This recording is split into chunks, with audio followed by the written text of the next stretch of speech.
Question number 5 का part number 6, जिसपे मेरे पास दो फ्रैक्शन गिवन है और दोनों फ्रैक्शंस के दरमियान डिवीजन का साइन मौजूद है।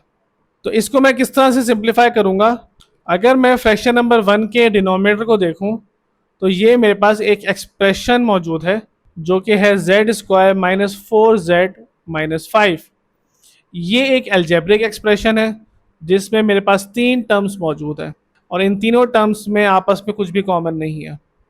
तो मैं इस पे मिडिल टर्म ब्रेक का कॉन्सेप्ट अप्लाई कर सकता हूँ। तो जब हम इसको मिडिल टर्म के थ्रू सॉल्व करेंगे तो ये बनेगा Z square minus 5z plus Z minus 5। इसको हम सवाल में पुट कर देते हैं। तो क्वेश्चन मेरा बन जाएगा 4 upon Z square minus 5z plus Z minus 5।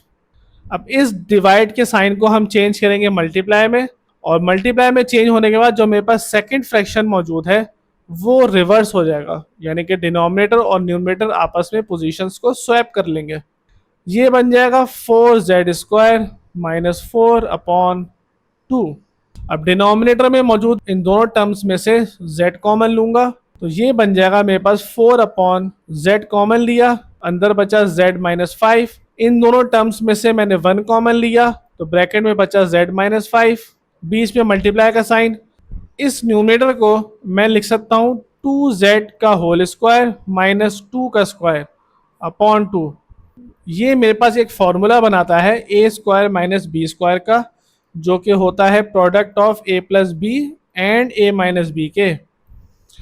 इस केस में मेरे पास ए जो है वो 2z है और बी जो है वो है 2।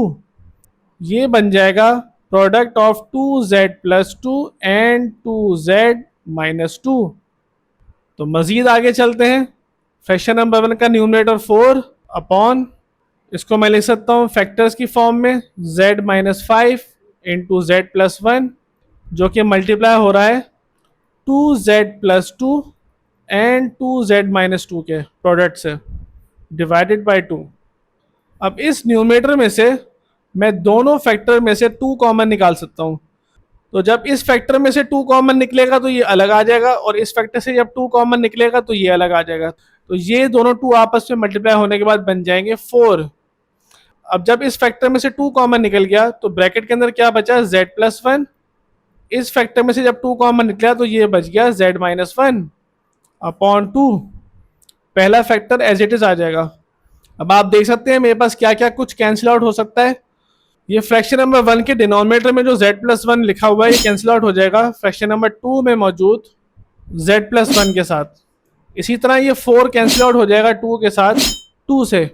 तो फाइनल जो आंसर मेरे पास आएगा वो आएगा 4 into Z minus 1 upon Z minus 5। This is my answer.